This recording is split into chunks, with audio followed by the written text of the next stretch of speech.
कृष्ण रुक्मिणी संवाद। श्री सुखदेव जी कहते हैं, परीक्षित, एक दिन समस्त जगत के परम पिता और ज्ञानदाता भगवान श्री कृष्ण रुक्मिणी जी के पलंग पर आराम से बैठे हुए थे।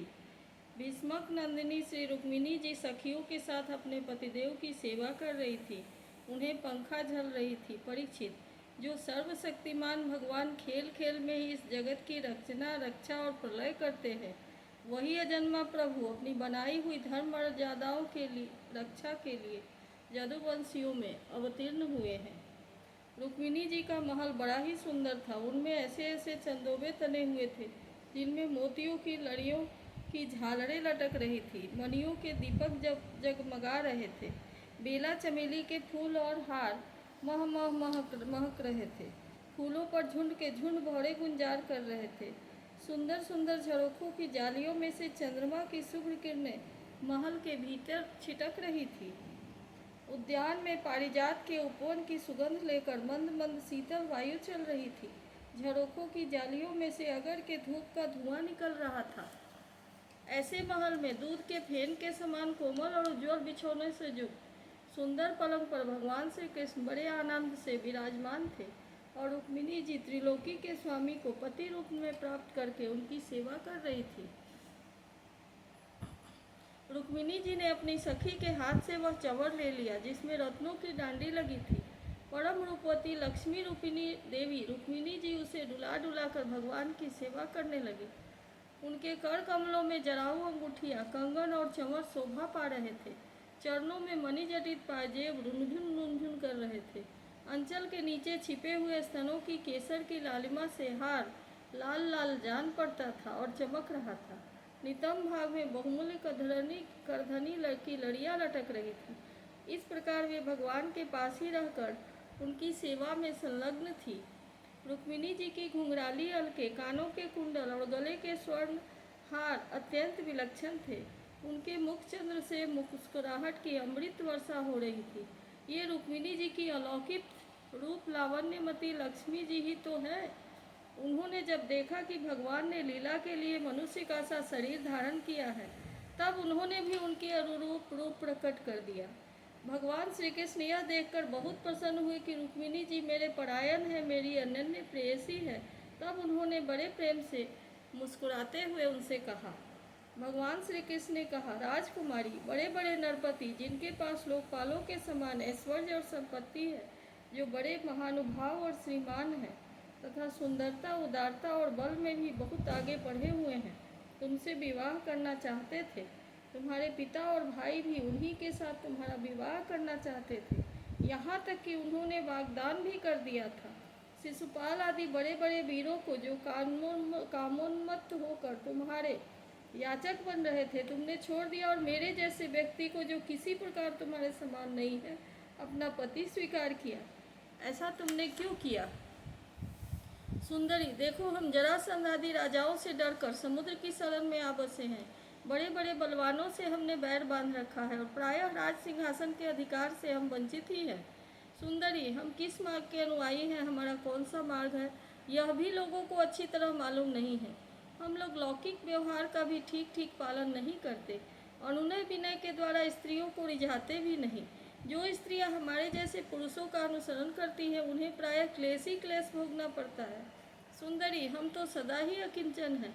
न तो हमारे पास कभी कुछ था और न रहेगा। ऐसे ही अकिंचन लोगों से हम भी प्रेम करते हैं और वे लोग भी हमसे प्रेम करते हैं। यही कारण है कि अपने को धनी समझने वाले लोग प्रायः हमसे प्रेम नहीं करते, हमारी सेवा नहीं करते।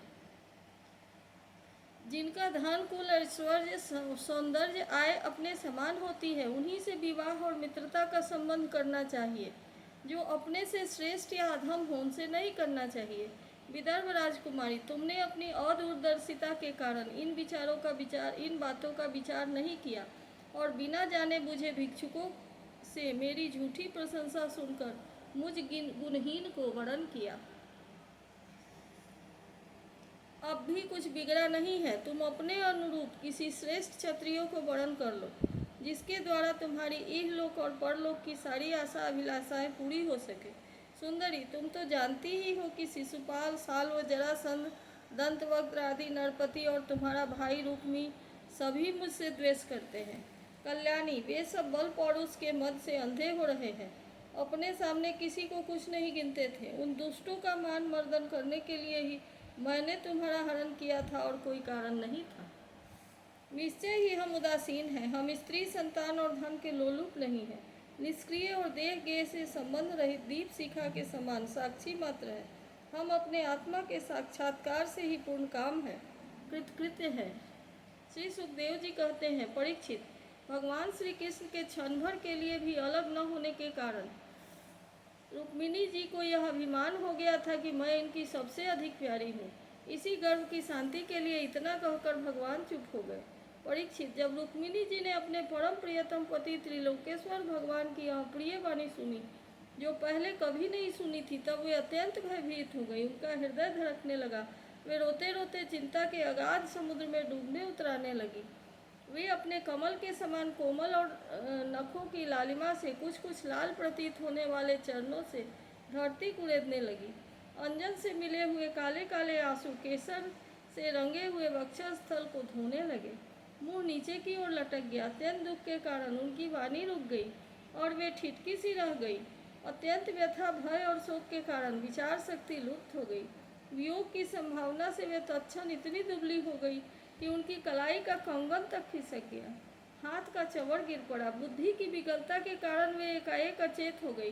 केस बिखर गए और वे वायु वेग से उखड़े हुए केले के खंभे की तरह धरती पर गिर पड़ी।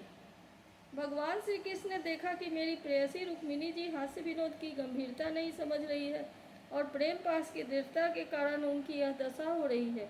स्वभाव से ही परम कारुणिक भगवान श्री कृष्ण का हृदय उनके प्रति करुणा से भर गया। चार भुजाओं वाले वे भगवान उसी समय पलंग से उतर पड़े और रुक्मिणी जी को उठा लिया तथा उनके खुले हुए केशपाशों को बांधकर अपने शीतल कर कमलों से उनका मुंह पोंछ दिया। भगवान ने उनके नेत्रों के आंसू और शोक के आंसुओं से भीगे हुए स्तनों को पोंछकर अपने प्रति अनन्य प्रेम भाव रखने वाली उन सती रुक्मिणी जी को बाहों में भरकर छाती से लगा लिया। भगवान श्री कृष्ण समझाने बुझाने में बड़े कुशल और अपने प्रेमी भक्तों के एकमात्र आश्रय हैं। जब उन्होंने देखा कि हास्य की गंभीरता के कारण रुक्मिणी जी की बुद्धि चक्कर में पड़ गई है और वे अत्यंत दीन हो रही हैं, तब उन्होंने इस अवस्था के अयोग्य अपनी प्रेयसी रुक्मिणी जी को समझाया।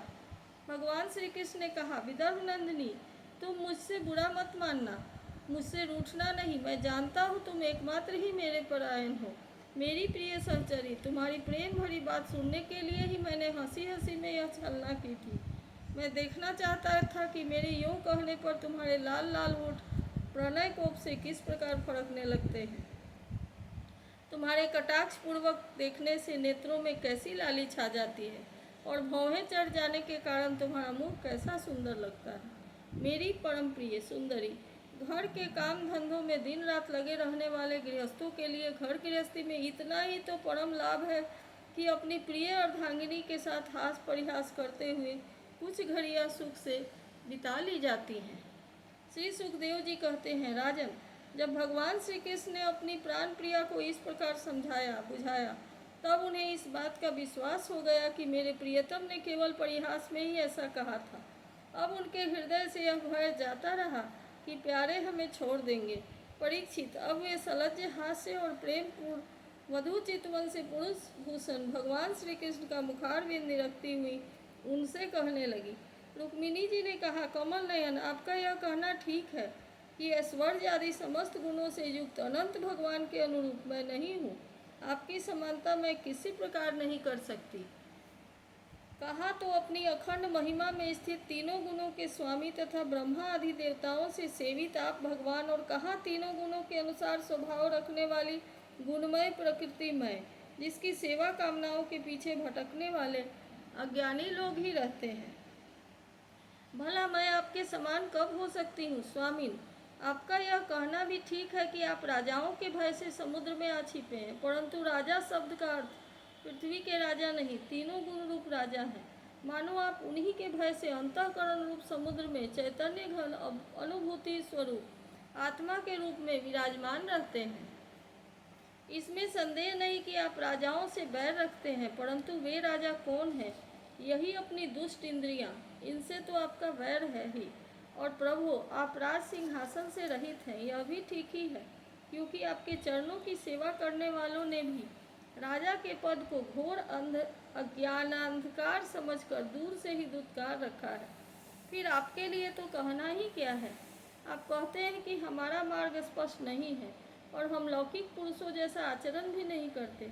यह बात भी निसंदेह सत्य है, क्योंकि जो ऋषि मुनि आपके पाद पद्मों का मकरंद रस सेवन करते हैं, उनका मार्ग भी अस्पष्ट रहता है और विषयों में उलझे हुए नर पशु उनका अनुमान भी नहीं लगा सकते।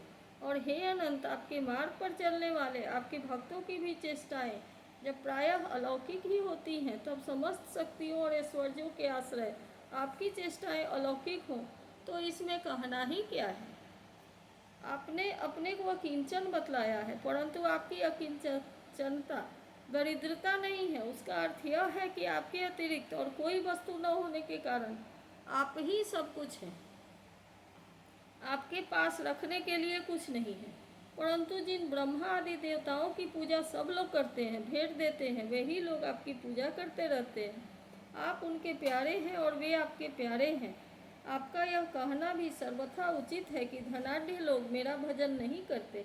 जो लोग अपनी धनाढ़ता के अभिमान से अंधे हो रहे हैं और इंद्रियों को तृप्त करने में ही लगे हैं, वे न तो आपका भजन सेवन ही करते हैं और न तो जानते हैं कि आप मृत्यु के रूप में उनके सिर पर सवार हैं। जगत में जीव के लिए जितने भी वांछनीय पदार्थ हैं, अर्थ, धर्म, काम, मोक्ष, उन सबके रूप में आप ही प्रकट हैं। आप समस्त वृत्तियों, प्रवृत्तियों, साधनों, सिद्धियों और साध्यों के फलस्वरूप हैं। विचारशील पुरुष आपको प्राप्त करने के लिए सब कुछ छोड़ देते हैं। भगवान, उन्हीं विवेकी पुरुषों का आपके साथ संबंध होना चाहिए जो लोग स्त्री पुरुष के सहवास से प्राप्त होने वाले सुख या दुख के वशीभूत हैं। वे कदापि आपका संबंध प्राप्त करने के योग्य नहीं हैं।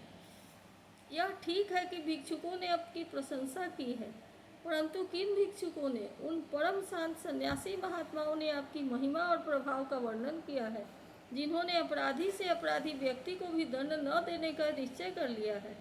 मैंने अदूरदर्शिता से नहीं, इस बात को समझते हुए आपको वर्णन किया है कि आप सारे जगत के आत्मा हैं और अपने प्रेमियों को आत्मदान करते हैं।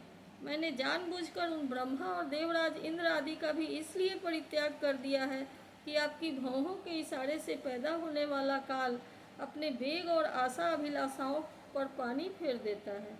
फिर दूसरों की शिशुपाल, दंतवक्त्र या जरासंध की तो बात ही क्या है। सर्वेश्वर आर्यपुत्र, आपकी यह बात किसी प्रकार युक्ति संगत नहीं मालूम होती कि आप राजाओं से भयभीत होकर समुद्र में आ बसे हैं, क्योंकि आपने केवल अपने सांग धनुष की टंकार से मेरे विवाह के समय आए हुए समस्त राजाओं को भगाकर अपने चरणों में समर्पित मुझ दासी को उसी प्रकार हरण कर लिया जैसे सिंह अपनी कर्कश ध्वनि से वन पशुओं को भगाकर अपना भाग ले आवे। कमल नयन, आप कैसे कहते हैं कि मेरा जो अनुसरण करता है उसे प्रायः कष्ट ही उठाना पड़ता है। प्राचीन काल के अंग पृथु, भरत, ययाति और गय आदि जो बड़े बड़े राजराजेश्वर अपना अपना एक छत्र साम्राज्य छोड़कर आपको पाने की अभिलाषा से तपस्या करने वन में चले गए थे, वे आपके मार्ग का अनुसरण करने के कारण क्या किसी प्रकार का कष्ट उठा रहे हैं? आप कहते हैं कि तुम और किसी राजकुमार का वर्णन कर लो। भगवान, आप समस्त गुणों के एकमात्र आश्रय हैं। बड़े बड़े संत आपके चरण कमलों की सुगंध का बखान करते रहते हैं। उसका आश्रय लेने मात्र से लोग संसार के पाप ताप से मुक्त हो जाते हैं। लक्ष्मी सर्वदा उन्हीं में निवास करती है। फिर आप बतलाइए कि अपने स्वार्थ और परमार्थ को भली भांति समझने वाली ऐसी कौन सी स्त्री है जिसे एक बार उन चरण कमलों की सुगंध सूंघने को मिल जाए और फिर वह उनका तिरस्कार करके ऐसे लोगों को वर्ण करे जो सदा मृत्यु, रोग, जन्म, जरा और भयों से युक्त है। कोई भी बुद्धिमती स्त्री ऐसा नहीं कर सकती। प्रभु, आप सारे जगत के एकमात्र स्वामी हैं। आप ही इस लोक और परलोक में समस्त आशाओं को पूर्ण करने वाले एवं आत्मा हैं। मैंने आपको अपने रूप समझकर ही वर्णन किया है। मुझे अपने कर्मों के अनुसार विभिन्न योनियों में भटकना पड़े, इसकी मुझको परवाह नहीं है। मेरी एकमात्र अभिलाषा यही है कि मैं सदा अपना भजन करने वालों का मिथ्या संसार भ्रम निवृत्त करने वाले तथा उन्हें अपना स्वरूप तक को दे डालने वाले परमेश्वर के चरण की शरण में रहूं। अच्युत शत्रुसूदन, गधों के समान घर का बोझा ढोने वाले, बैलों के समान गृहस्थी के व्यापारों में जुटे रहकर कष्ट उठाने वाले, कुत्तों के समान तिरस्कार सहने वाले, बिलाव के समान कृपण और हिंसक तथा कृत दासों के समान स्त्री की सेवा करने वाले शिशुपाल आदि राजा लोग, जिन्हें वर्णन करने के लिए आपने मुझे संकेत किया है, उसी अभागिनी स्त्री के पति हो, जिनके कानों में भगवान शंकर, ब्रह्मा आदि देवेश्वरों की सभा में गाई जाने वाली आपकी लीला कथा ने प्रवेश नहीं किया है। यह मनुष्य का शरीर जीवित होने पर भी मुर्दा ही है। ऊपर से चमड़ी, दाढ़ी, मूछ, रोए, नख और केशों से ढका हुआ है, परंतु इसके भीतर मांस, हड्डी, खून, कीड़े, मलमूत्र, कफ, पित्त और वायु भरे पड़े हैं। इसे वही मूढ़ स्त्री अपना प्रियतम पति समझकर सेवन करती है, जिसे कभी आपके चरणारविंद के मकरंद की सुगंध सूंघने को नहीं मिली हो। कमल नयन, आप आत्माराम हैं, मैं सुंदरी अथवा गुणवती हूँ, इन बातों पर आपकी दृष्टि नहीं जाती, अतः आपका उदासीन रहना स्वाभाविक है। फिर भी आपके चरण कमलों में मेरा सुदृढ़ अनुराग हो, यही मेरी अभिलाषा है। जब आप इस संसार की अभिवृद्धि के लिए उत्कट रजोगुण स्वीकार करके मेरी ओर देखते हैं, तब वह भी आपका परम अनुग्रह ही है। मधुसूदन, आपने कहा है कि किसी अनुरूप वर को वरण कर लो। मैं आपकी इस बात को भी झूठ नहीं मानती, क्योंकि कभी कभी एक पुरुष के द्वारा जीती जाने पर भी काशी नरेश की कन्या अम्बा के समान किसी किसी के दूसरे पुरुष में भी प्रीति रहती है। उल्टा स्त्री का मन तो विवाह हो जाने पर भी नए नए पुरुषों की ओर खींचता रहता है। बुद्धिमान पुरुष को चाहिए कि वह ऐसी उल्टा स्त्री को अपने पास न रखे। उसे अपनाने वाले पुरुष लोक और परलोक दोनों को खो बैठता है, उभय भ्रष्ट हो जाता है। भगवान श्री कृष्ण ने कहा, साध्वी राजकुमारी, यही बातें सुनने के लिए तो मैंने तुमसे हंसी हंसी में तुम्हारी वंचना की थी, तुम्हें छकाया था। तुमने मेरे वचनों की जैसी व्याख्या की है वह अक्षरशः सत्य है। सुंदरी, तुम मेरी अनन्य प्रेयसी हो, मेरे प्रति तुम्हारा अनन्य प्रेम है। तुम मुझसे जो जो अभिलाषाएं करती हो वे तो तुम्हें सदा सर्वदा प्राप्त ही है। और यह बात भी है कि मुझसे की हुई अभिलाषाएं सांसारिक कामनाओं के समान बंधन में डालने वाले नहीं होती, बल्कि वे समस्त कामनाओं से मुक्त कर देती हैं। पुण्यमयी प्रिय, मैंने तुम्हारा पति प्रेम पातिव्रत्य भी भली भांति देख लिया। मैंने उल्टी सीधी बात कहकर तुम्हें विचलित करना चाहा था, परंतु तुम्हारी बुद्धि मुझसे तनिक भी इधर उधर न हुई। प्रिय, मैं मोक्ष का स्वामी हूँ, लोगों को संसार सागर से पार करता हूँ। जो सकाम पुरुष अनेक प्रकार के व्रत और तपस्या करके दाम्पत्य जीवन के विषय सुख की अभिलाषा से मेरा भजन करते हैं, वे मेरी माया से मोहित हैं। मानिनी प्रिय, मैं मोक्ष तथा संपूर्ण संपदाओं का आश्रय हूँ, अधीश्वर हूँ। मुझ परमात्मा को प्राप्त करके भी जो लोग केवल विषय सुख के साधन संपत्ति की ही अभिलाषा करते हैं, मेरी पराभक्ति नहीं जानते, वे बड़े बड़े मंदभागी हैं। क्योंकि विषय सुख तो नरक में और नरक के ही समान सूकर कुकर आदि जोनियों में भी प्राप्त हो जाते हैं, परंतु उन लोगों का मन तो विषयों में ही लगा रहता है, इसलिए उन्हें नरक में जाना भी अच्छा जान पड़ता है। गृहेश्वरी प्राणप्रिय, यह बड़े आनंद की बात है कि तुमने अब तक निरंतर संसार बंधन से मुक्त करने वाली मेरी सेवा की है। दुष्ट पुरुष ऐसा कभी नहीं कर सकते।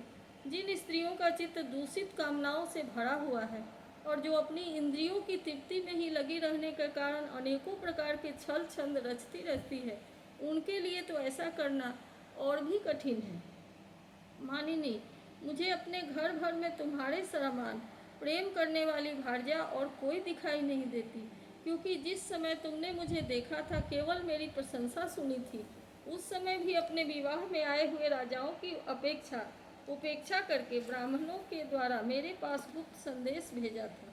तुम्हारा हरण करते समय मैंने तुम्हारे भाई को युद्ध में जीतकर उसे विरूप कर दिया था, और अनिरुद्ध के विवाहोत्सव में चौसर खेलते समय बलराम जी ने तो उसे मार ही डाला। किंतु हमसे वियोग हो जाने की आशंका से तुमने चुपचाप वह सारा दुख सह लिया, मुझसे एक बात भी नहीं कही।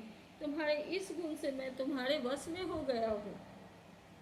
तुमने मेरी प्राप्ति के लिए दूत के द्वारा अपना गुप्त संदेश भेजा था, परंतु जब तुमने मेरे पहुँचने में कुछ विलम्ब होता देखा, तब तुम्हें यह सारा संसार सूना दिखने लगा। उस समय तुमने अपना यह सर्वांग सुंदर शरीर किसी दूसरे के योग्य न समझकर इसे छोड़ने का संकल्प कर लिया था। तुम्हारा यह प्रेम भाव तुम्हारे ही अंदर रहे, हम इसका बदला नहीं चुका सकते। तुम्हारे इस सर्वोच्च प्रेम भाव का केवल अभिनंदन करते हैं। श्री सुखदेव जी कहते हैं, परीक्षित, जगदीश्वर भगवान श्री कृष्ण आत्माराम हैं। वे जब मनुष्यों की सी लीला कर रहे हैं तब उसमें दाम्पत्य प्रेम को बढ़ाने वाले विनोद भरे वार्तालाप भी करते हैं और इस प्रकार लक्ष्मी रूपिणी रुक्मिणी जी के साथ विहार करते हैं। भगवान श्री कृष्ण समस्त जगत को शिक्षा देने वाले और सर्वव्यापक हैं। वे इसी प्रकार दूसरी पत्नियों के महलों में भी गृहस्थों के समान रहते हैं और गृहस्थोचित धर्म का पालन करते थे। इति श्रीमद्भागवते महापुराणे पारमहंस्यां संहितायां दशमस्कन्धे उत्तरार्धे कृष्ण रुक्मिणी संवादो नाम षष्ठीतमोऽध्यायः।